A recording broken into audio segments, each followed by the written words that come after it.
യേശുക്രിസ്തുവെ സ്വീകരിക്കേണ്ടത് എന്തുകൊണ്ടാണ് എന്നത് ബൈബിൾ വളരെ വ്യക്തമായി പഠിപ്പിക്കുന്നു. മനുഷ്യരൊക്കെയും പാപം ചെയ്തവരാണ്. അതുകൊണ്ട് ദൈവത്തോടുള്ള ബന്ധത്തിൽ നിന്ന് അകന്നുപോയിരിക്കുന്നു. എല്ലാവരും പാപം ചെയ്തു ദൈവ തേജസ്സിൽ കുറവുള്ളവരായിത്തീർന്നു. റോമർ 3:23 എന്നു ബൈബിൾ പറയുന്നു. എന്നാൽ ദൈവം മനുഷ്യനെ അതിയായി സ്നേഹിച്ചതിനാൽ നമ്മുടെ പാപങ്ങൾക്കായി യേശുവിനെ ലോകത്തിലേക്ക് അയച്ചു. ക്രൂശിൽ യേശു മരിക്കുകയും ഉയർത്തെഴുന്നേൽക്കുകയും ചെയ്തതിലൂടെ നമുക്ക് രക്ഷയുടെ വഴി തുറന്നു. യേശു പറഞ്ഞു, ഞാനാകുന്നു വഴി, സത്യം, ജീവൻ. എന്നിലൂടെയല്ലാതെ ആരും പിതാവിന്റെ അടുക്കൽ എത്തുന്നില്ല. യോഹന്നാൻ 14:6. ക്രിസ്തുവിനെ സ്വീകരിക്കുന്നത് ഒരു മതചടങ്ങല്ല.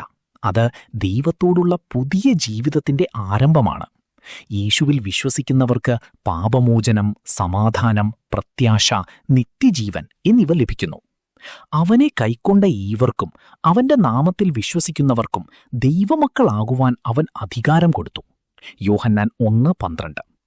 യേശുവിനെ സ്വീകരിക്കുന്നവൻ ഒരിക്കലും ഏകാകിയാകുകയില്ല. ദൈവസ്നേഹം അവനെ എന്നും നയിക്കും. ദൈവം ലോകത്തെ ഇങ്ങനെ സ്നേഹിച്ചു, തന്റെ ഏകജാതനായ പുത്രനെ നൽകി. യോഹന്നാൻ 3:16.